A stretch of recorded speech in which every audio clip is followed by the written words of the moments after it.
Bonjour à toutes et à tous, bon réveil matinal, bienvenue sur Free Matin, ce rendez-vous matinal d'information, d'analyse et de divertissement sur ESAE TV. D'un instant à l'autre, à suivre la une des journaux, le bulletin matinal d'information, la page des sports, la définition du jour et les prévisions astrologiques. Juste après l'instant pub, on se retrouve pour parcourir ensemble la une des parutions de ce 6 septembre 2023. L'École supérieure d'administration, d'économie, de journalisme et des métiers de l'audiovisuel ESAE offre de nouveaux challenges pour l'année universitaire 2023-2024. Étudiantes et étudiants, parents d'élèves nouveaux bacheliers, ESAE, c'est la garantie d'une formation de qualité à des conditions très avantageuses. À Gbedjromede, à Papa, à Boumekalavi et Parakou, inscrivez-vous en administration générale, administration du travail et de la sécurité sociale, trésor et finances publiques, impôts, diplomatie et relations internationales, journalisme et métiers de l'audiovisuel, gestion des marchés publics, planification et développement local, sciences économiques, sciences juridiques et toutes les filières des sciences de gestion. ESAE vous offre des bourses, demi-bourses et de réductions pour les premières inscriptions dans toutes ces filières. Waouh! En licence 1, 2 et 3 et en master, bénéficiez jusqu'à 50% de réduction sur tous nos sites. N'est-ce pas génial? Infoline. ESAE Gbedjromede, 3e rue à droite en quittant le carrefour Le Jador pour la BIBE Jéricho ou au plus 229 90 93 65 21 98 98 14 00 à Kpakpa au plus 229 52 88 33 33 à Boumekalavi au plus 229 52 88 44 44 Parakou au plus 229 52 46 12 12. ESAE, l'excellence à un an.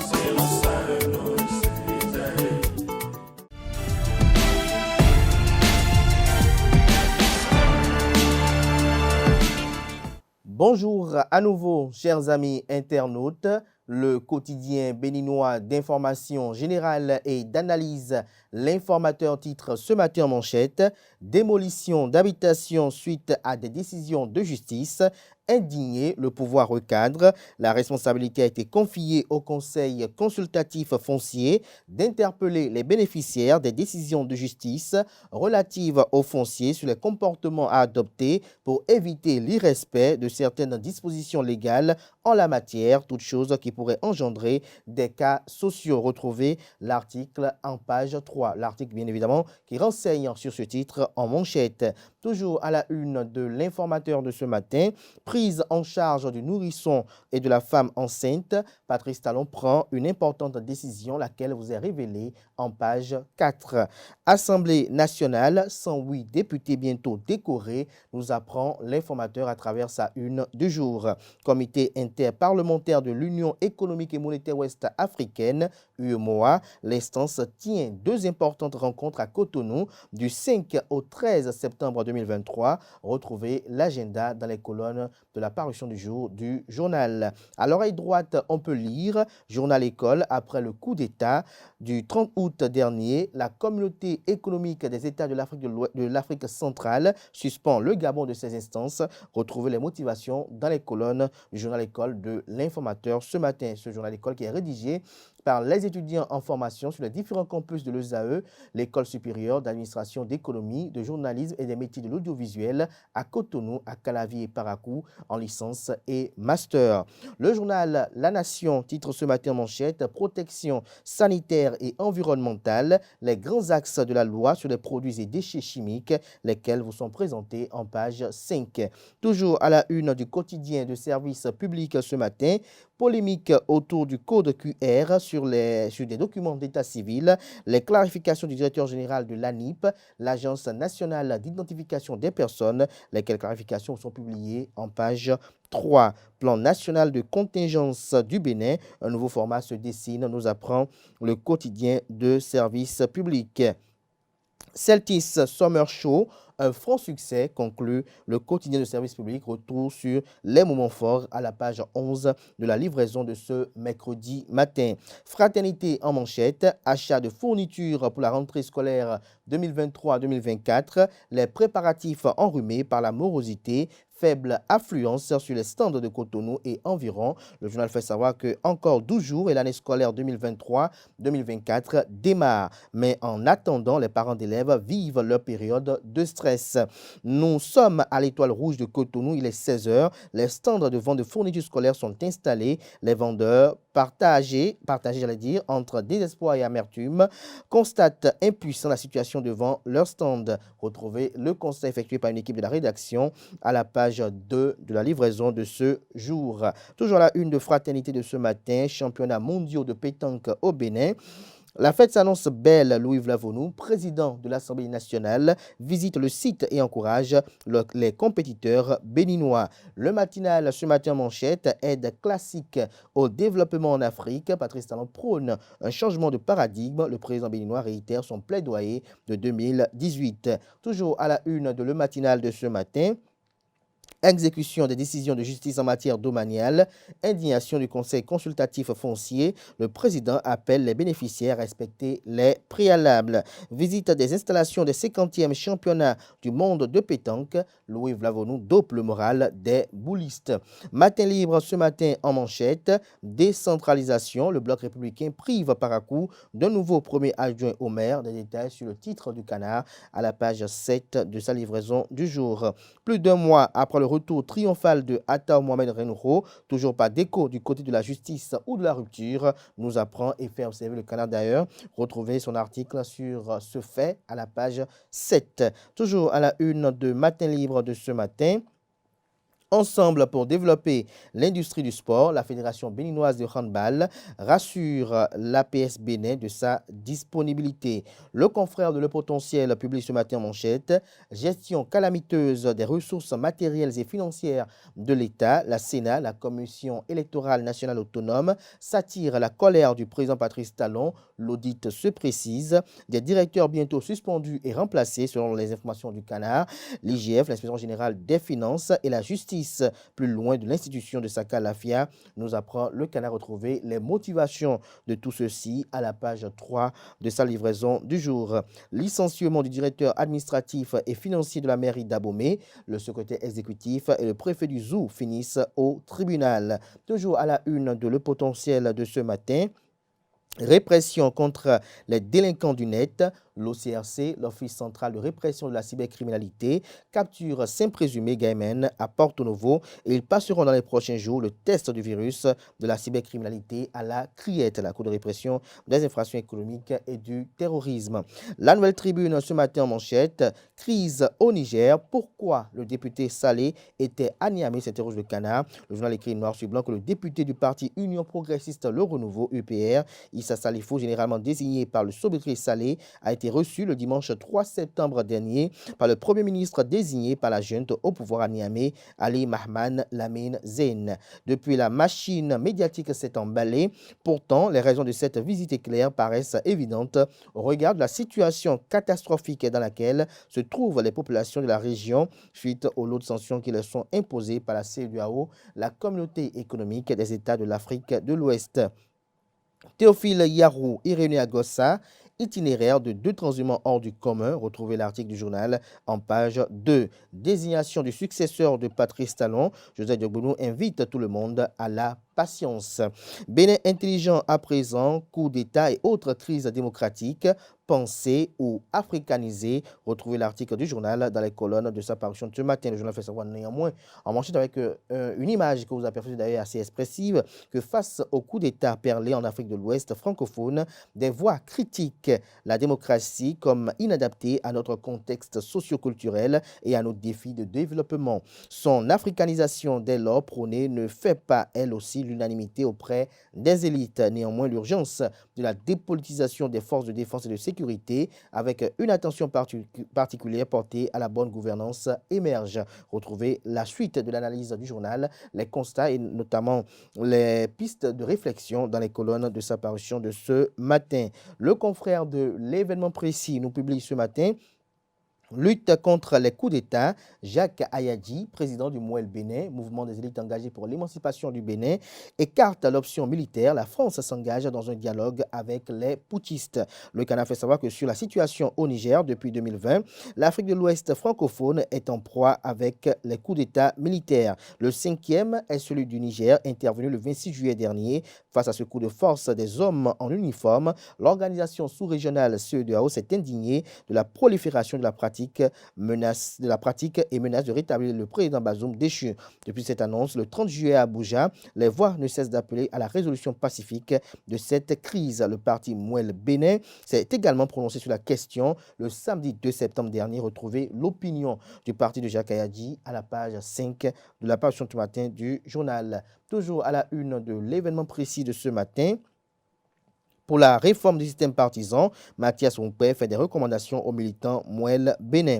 Éducation civique à la montée des couleurs à l'Assemblée nationale, les fondamentaux de la Constitution exposés au personnel civil et militaire sous les regards du président Louis Vlavonou, président de l'institution parlementaire.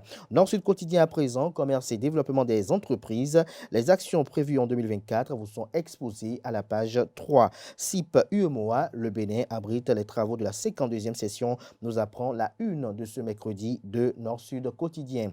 Le confrère de Le Télégramme, inondation à Onclou dans la commune de Djougou, des champs d'yam, de riz et de légumes emportés. Des détails sur les dégâts enregistrés à la page 11 de la parution du matin du Canard. Ordre national du Bénin, nomination et promotion de 108 députés, nous apprend la une du journal. Trafic de passeports, 13 Togolais interpellés avec des passeports béninois à la frontière Ila-Kondji. La primeur pour finir ce matin en manchette, c'est qu'en deuxième session ordinaire et deuxième session ordinaire du comité interparlementaire de l'UEMOA, le leadership éclairé du président Louis Vlavonou salué, toujours à la une du même Canard ce matin, commune de Parakou, un mort, 6 cas du virus Lassa déploré, toujours à la une du même Canard ce mercredi matin, prestation de serment du nouveau président du Gabon, le général Brice Clotaire Oligui offre un enterrement de première classe à l'ère Bongo. Ce sera tout pour la présentation de quelques titres parus ce jour dans la presse locale, notamment ce 6 septembre 2023. Les quotidiens sont disponibles dans les kiosques au prix de 300 francs CFA et de 500 francs CFA. Ils sont également accessibles en ligne pour ceux d'entre eux disposant d'un site internet. Place à présent au bulletin matinal d'information.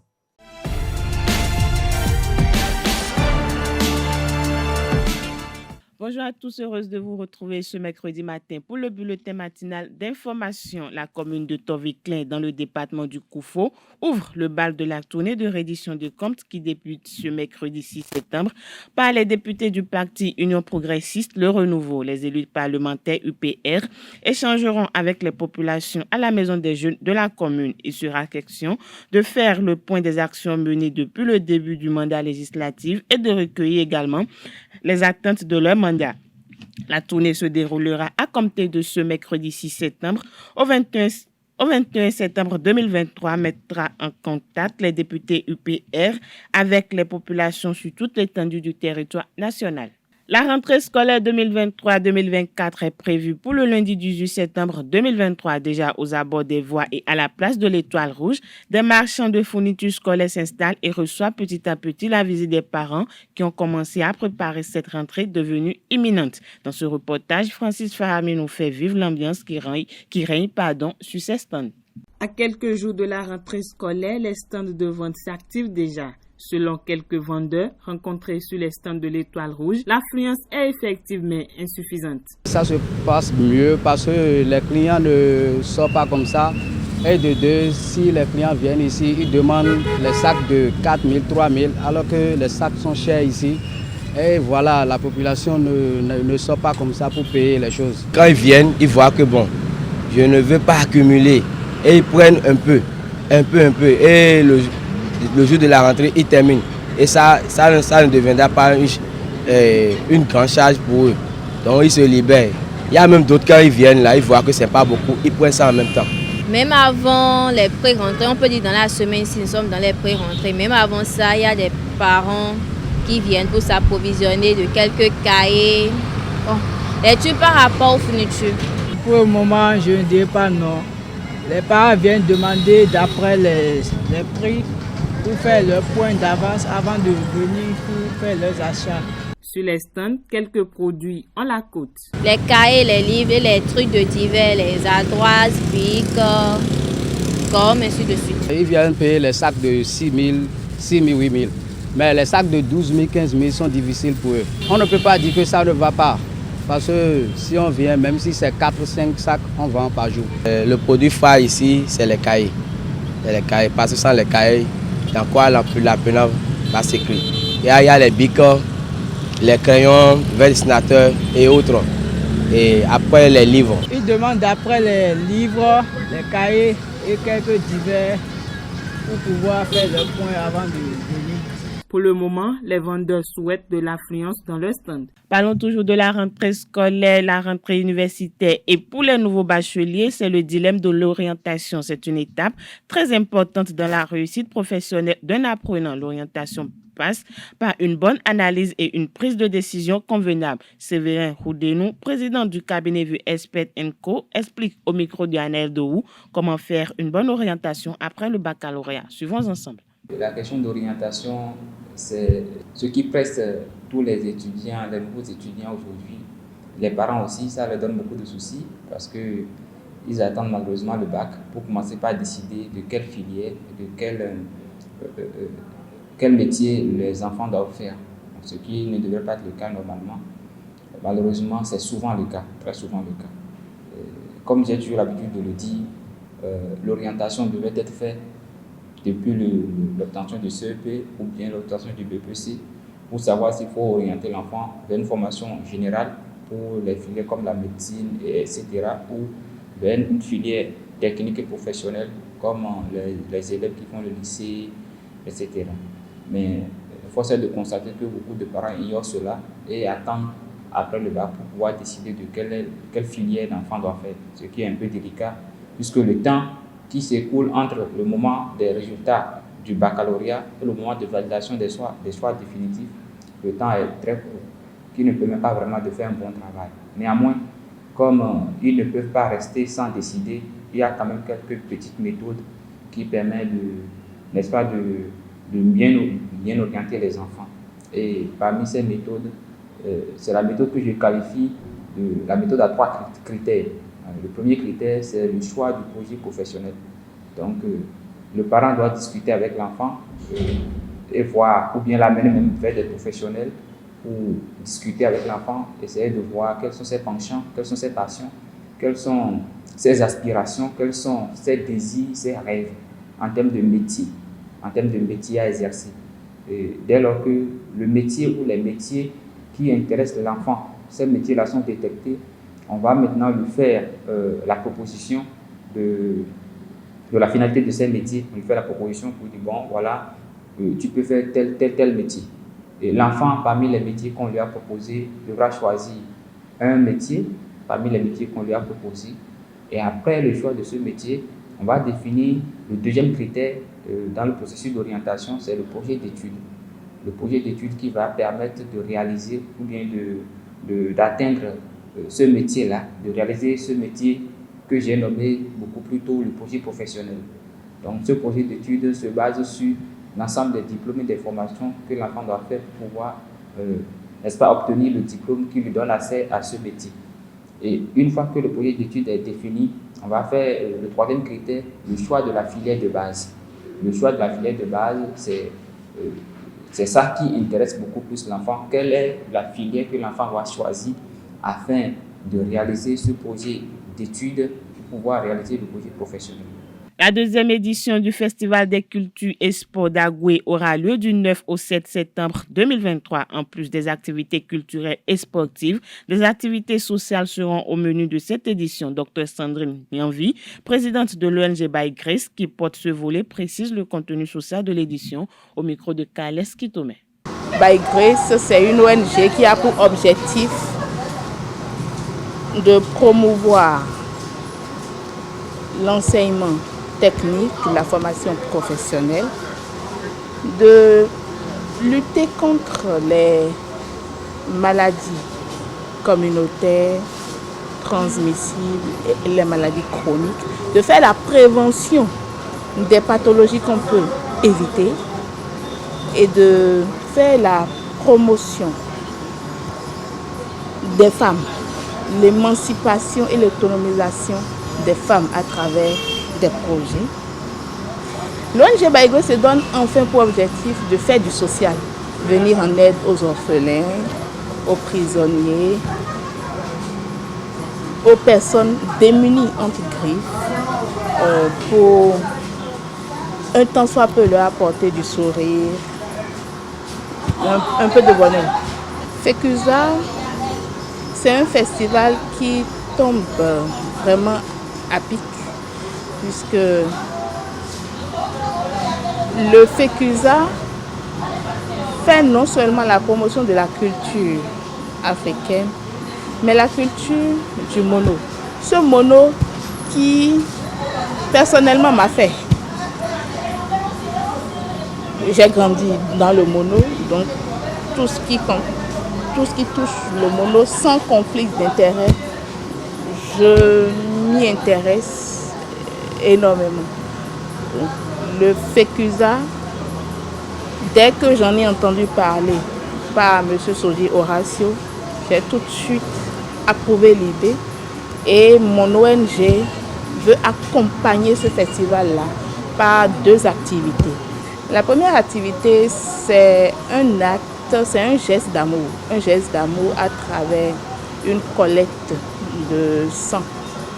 Les participants de ce festival, nous les mobiliserons afin que chacun d'eux, dans la mesure du possible, puisse donner ne serait-ce qu'une poche de sang. Puisque actuellement, il y a une pénurie qui est en train de s'observer, une pénurie de poches de sang qui est en train de s'observer. Donc, il faudrait réellement que les populations de ces communes-là bénéficient quand même de ce geste d'amour que nous allons poser à travers une collecte de sang qui est déjà concocté avec le chef, les autorités en charge de la collecte de sang dans le département du Milo-Kouffo. Nous avons déjà toutes les autorisations qu'il nous faut pour effectuer à bien cette activité-là. La seconde activité, c'est un autre geste d'amour, mais dans le sens du social. La seconde activité, c'est un don à un orphelinat que nous avons ciblé pour pouvoir marquer du point de vue social ce festival-là à qui nous souhaitons longue vie. La France a commencé les pourparlers sur la possibilité de retirer une partie de ses troupes déployées au Niger. Précédemment, la chef de la diplomatie française, Catherine Colonna, a indiqué que les troupes françaises déployées au Niger ne pouvaient pas continuer à remplir leurs fonctions en matière de lutte antiterroriste et de formation des militaires locaux. Les dirigeants des pays membres de la CEDEAO ont imposé de lourdes sanctions aux rebelles et exigé qu'ils libèrent le président Mohamed Bazoum, menaçant de recouvrer à la fosse.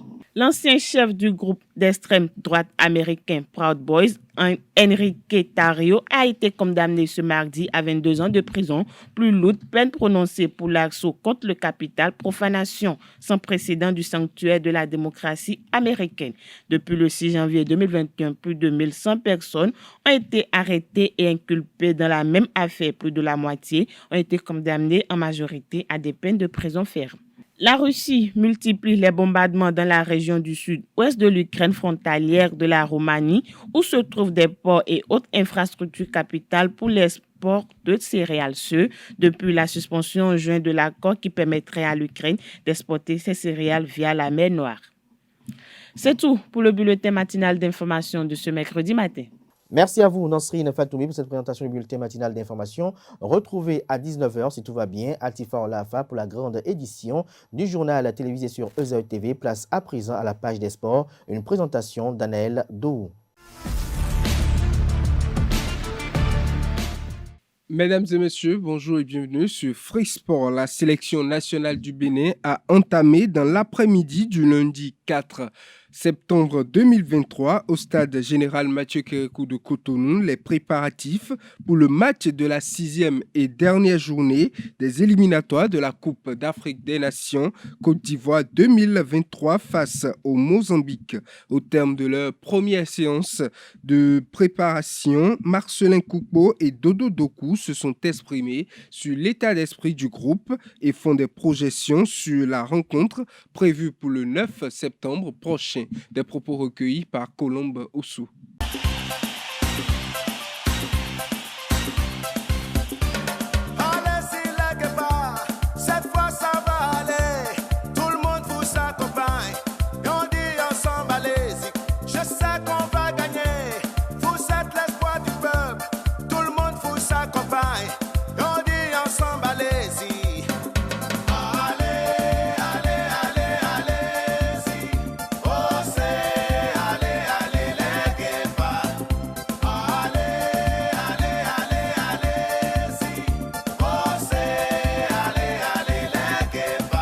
Le groupe, ça va mentalement, on est prêt, on sait ce qui nous attend. Et déjà, la première des choses à faire, c'est de gagner encore la confiance du peuple. Ce qui n'est pas facile à faire, mais on va le faire. On va aller en Mozambique pour gagner. On est conscient de la situation et nous allons vous faire plaisir et nous faire plaisir aussi. Et aller à la CAN, Inch'Allah. Actuellement, je sens que le groupe est vraiment motivé. On sait qu'on va là-bas pour une bataille. Et on sait que nous allons rentrer à les 3 points, ça c'est sûr et net.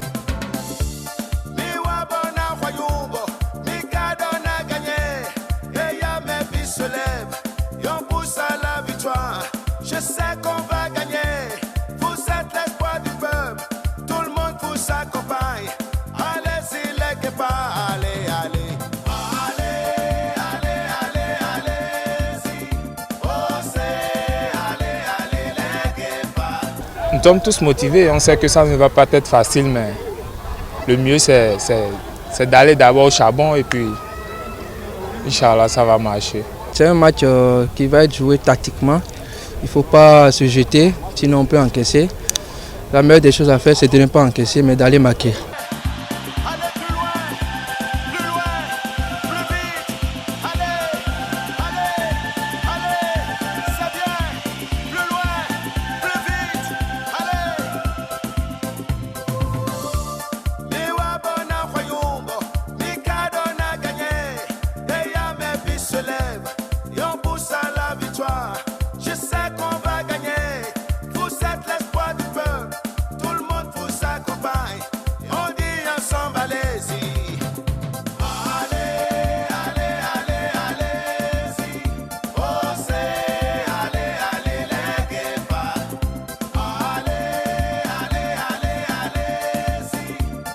Tout le monde a sa place dans l'effectif. Tu fais bien ton travail, tu montes sur le terrain. Ce n'est plus à l'ancien temps maintenant.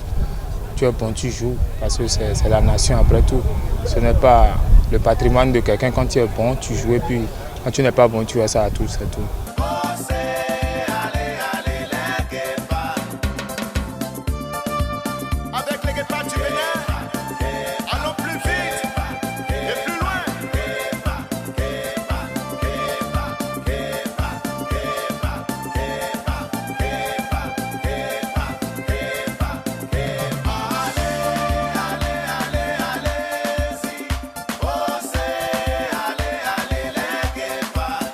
Notons que les préparatifs se poursuivent jusqu'à ce jour.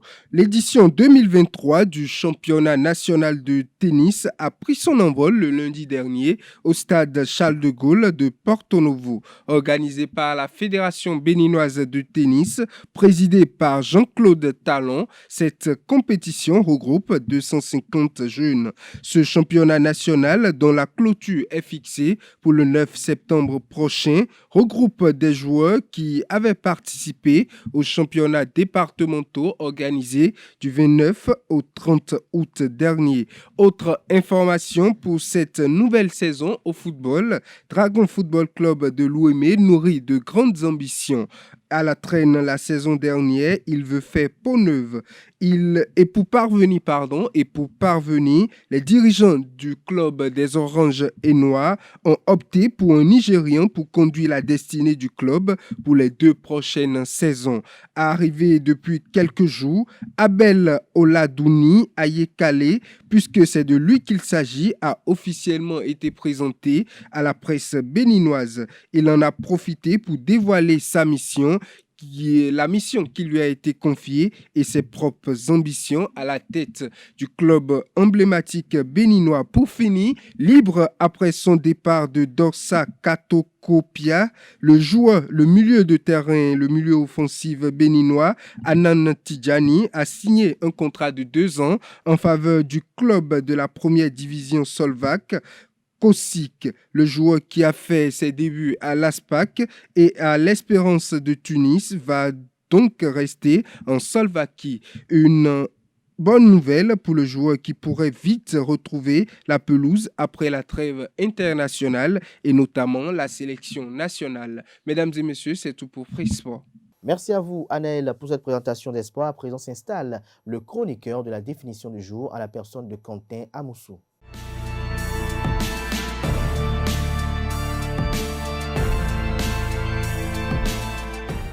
Bonjour, marcher comme sur des roulettes est une expression qui signifie que tout se passe facilement et sans accroc.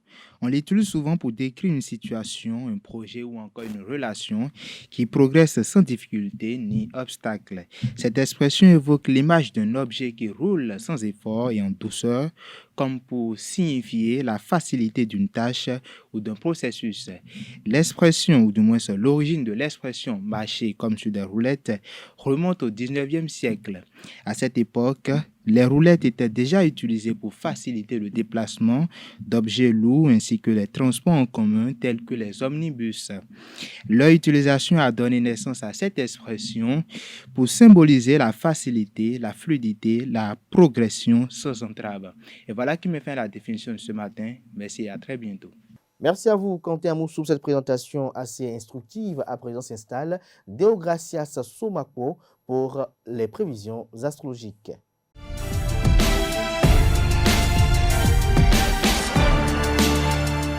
Bonjour à toutes et à tous, bienvenue dans la rubrique horoscope du jour. Bélier, Mars, votre planète maîtresse, vous donne l'énergie nécessaire pour affronter les défis du quotidien. Toutefois, veillez à ne pas vous surmener et accordez-vous des moments de détente pour éviter le stress. Les astres vous soutiennent dans vos projets professionnels et vous aident à prendre les bonne décision. Chers amis taureaux, la présence de Pluton dans votre signe vous invite à prendre soin de votre corps et de votre esprit.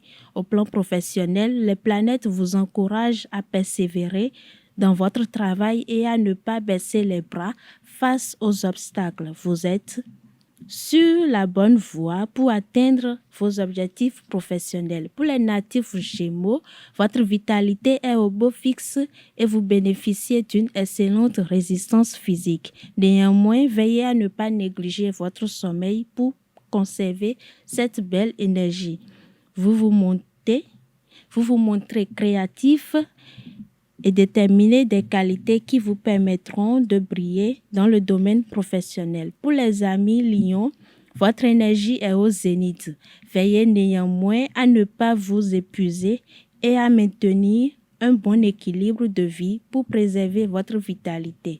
Vous êtes sur le point de récolter les fruits de vos efforts passés. Ne relâchez pas la pression et continuez à donner le meilleur de vous-même pour atteindre vos objectifs professionnels. Chers amis Cancer, votre santé est en général bonne, mais vous pourriez être sujet de quelques petits désagréments.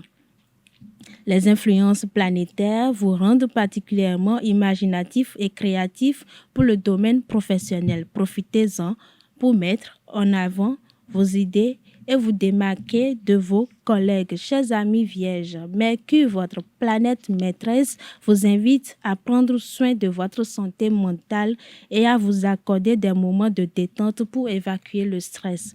Les influences célestes favorisent la concentration et l'organisation dans le travail. Balance, votre organisme semble en bonne forme, mais vous pourriez être sujet à quelques douleurs articulaires.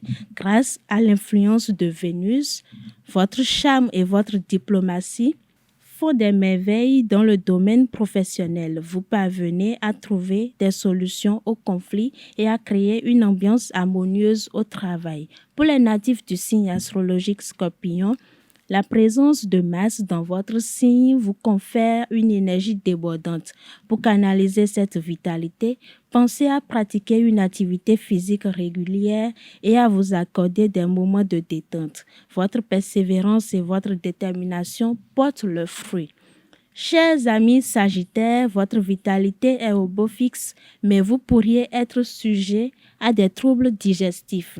Veillez à adopter une alimentation équilibrée et à bien vous hydrater pour préserver votre bien-être.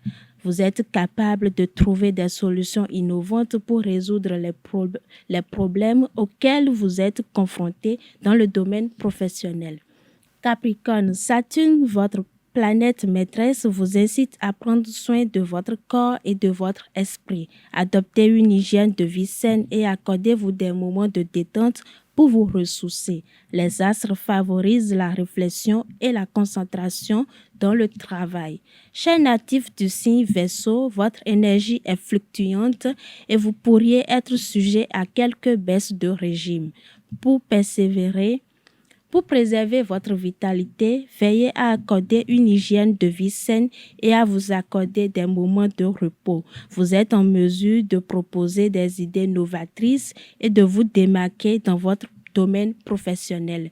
Et pour finir avec nos chers amis poissons, Neptune, votre planète maîtresse, vous invite à prendre soin de votre santé émotionnelle. Accordez-vous des moments de relaxation et d'évasion pour évacuer le stress et les tensions accumulées. Les influences célestes favorisent la créativité et l'intuition dans le travail. Vous êtes en mesure de résoudre les problèmes grâce à votre flair et à votre imagination débordante. C'est tout pour la rubrique horoscope du jour. Merci de l'avoir suivi. Merci à vous, Udo Gracias, pour cette présentation. Chers amis internautes, voilà qui met un thème à Free Matin ce matin. Merci pour l'attention, merci pour la fidélité. Portez-vous bien. Belle suite de programmes sur ESAE TV.